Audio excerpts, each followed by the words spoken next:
Hi, this is Kelly Finley with Kelly Finley Real Estate University, and I'm here to talk to you about what you should be doing with your extra time that you might have on your hands right now.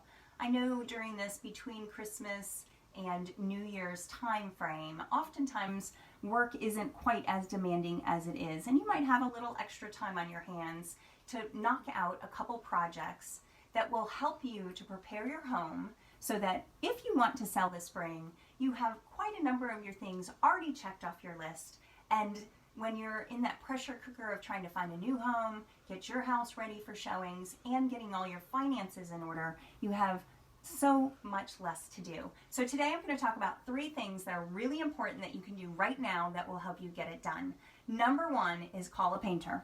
You have about 1 month before the painters all get incredibly busy in the spring market. So right now if you call, A, you're probably going to pay less, and B, the painters are going to be available to come. What I want you to do is walk around your house. If you have walls that are anything but a neutral color, if your trim shows wear and tear, look at your ceilings. Do you have popcorn? Are there some stains or watermarks? All of those things need to be taken care of. Whatever money you spend on a painter right now in preparation for putting your house on the market is going to pay off. And that is indisputable. You are going to get that money back, and the buyers are really going to respond much better to your house if it's freshly painted than if it is your colors or shows some wear and tear. Okay, number 2, now I want you to head outside. Stand in the yard and look at your house. If you have shrubs that look like a perfectly round styrofoam ball, it probably needs to come out. It is too big, it is overgrown. If you have shrubs that look like a loaf of bread and are perfectly symmetrical, kind of go up beyond the bottoms of your windows, maybe obscure your front door, all of those shrubs have gotten too old and are overgrown what they were really intended to do. If you take them out, put down fresh new plantings, and the next month or 2 are a great time to do that so they can establish their roots before it gets real hot. Put some mulch around it, all of a sudden your house is going to look fresh and new, and your curb appeal factor is going to raise quite a lot. Number 3, and I want you to start throwing stuff away.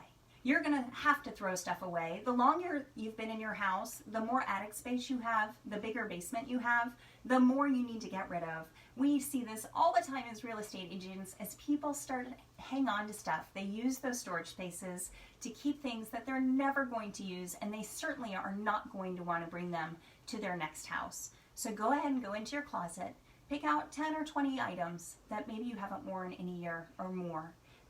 Give them away. There are all kinds of charities who would love to get those gently used items.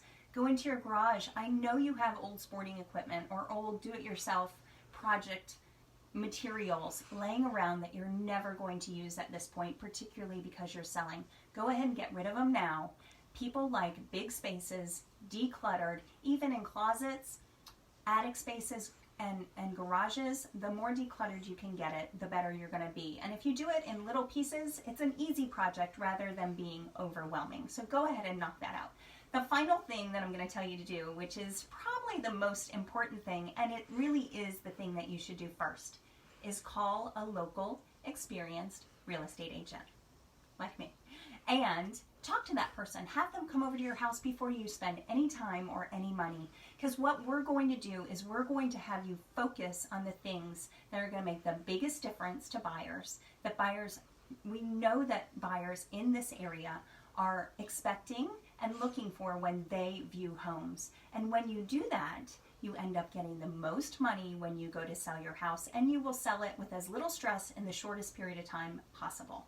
So think about those 3 things that I told you today, but I have a proprietary list that I've compiled over the years. It's about 30 items that every person should go down, every seller should go down and think about, is that something they need to do in their home? And actually 20 of them are free. They're just items that you need to do when you're staging your home to sell it. It's different than decorating it for your own enjoyment. So this list helps you. If you want to get your hands on that list, just let me know. I'll be happy to send it to you. If you need references for contractors or painters, have some great guys I'd love to refer out. So if you're thinking about the spring and that you probably want to sell your home, get started now. Make that process easy as possible when you get there, and you're going to make more money than you imagined on your sale, and it's going to be stress-free.